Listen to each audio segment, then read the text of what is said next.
In today's video, I'm going to take you behind the scenes of how I made Tequila Spec ad. But first,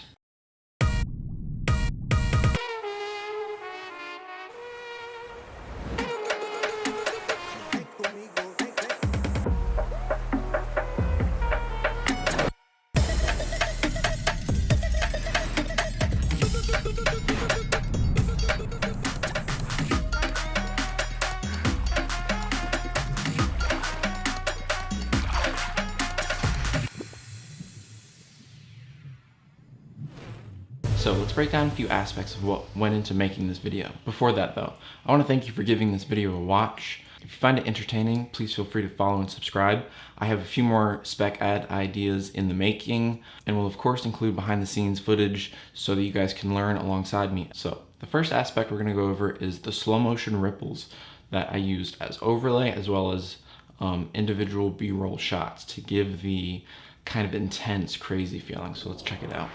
The gear I used included two Godox VL200s, a newer RGB light panel, an assortment of clamps and green tape skewers, several light stands, two of these homemade speaker stands, a Sony a7S III paired with the Tamron 35-150, a fish tank, homemade petri dish, and a green suit, among a few other things you'll see throughout the video. So I started by putting the petri dish on a white poster board with black V-flats behind it. I set up my key light directly behind the petri dish at an angle so that I can get complete illumination of the surface of the water. Then I just filled it up. And you can already see some of the cool close-up effects that make it seem like a rushing current. But it was still lacking something, so I brought in the RGB light panel to give it some bloom. Then I tried shaking it a little bit to make some waves, but nothing really happened, so I decided to bring in the big guns. I then realized that the blue wasn't really shining on the water the way I wanted it to, so I thought a change of angle was in order. Brought in my last C-stand, put the RGB light panel on it from directly above, and got it as close as I possibly could to it, without being in frame. Something I found kind of interesting was, as I continued upwards in power level, I began producing different wave patterns.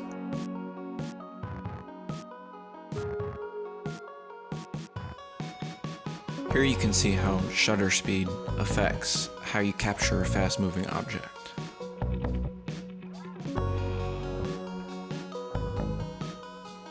This is the final shot.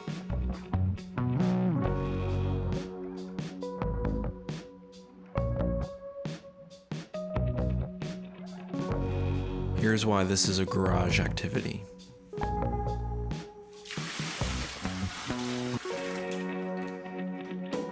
So that's how I accomplished most of the slow motion footage. Of course, once I got the setup up, there were maybe a few angles I didn't show in the behind the scenes, but it's just a matter of playing with your set once you get it.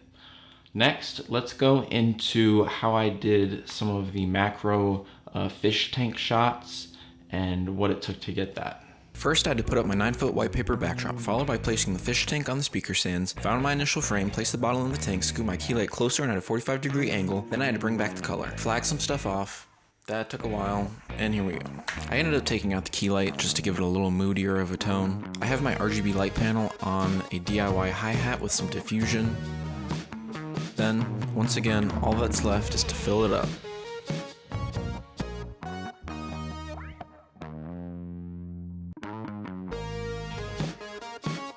And once the tank was filled up, I decided to move the camera angle around a little bit so that I could mess with this reflection.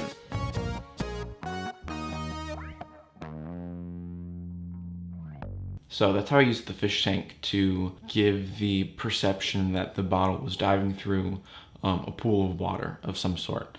And then again, once I got my setup ready to roll, it was pretty much a matter of just moving my camera around so that I could mess with the reflections or further emphasize different shapes of the bottle. Lastly, let's go over the tipping shot and some green screen magic.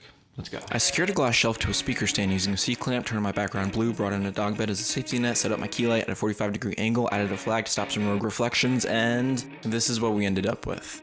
Then I needed to flag off some of the key light because it was blowing out the background. Somewhere around right here. So with the shot and lighting established, it was time to move on to attaching the skewers.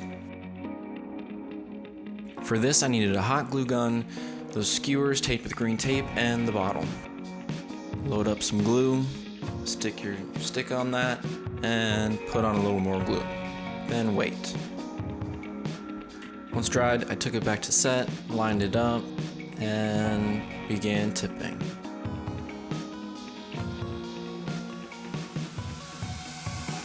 Now, you may be wondering why I went through all the effort of attaching that green stick when you can clearly see it in frame.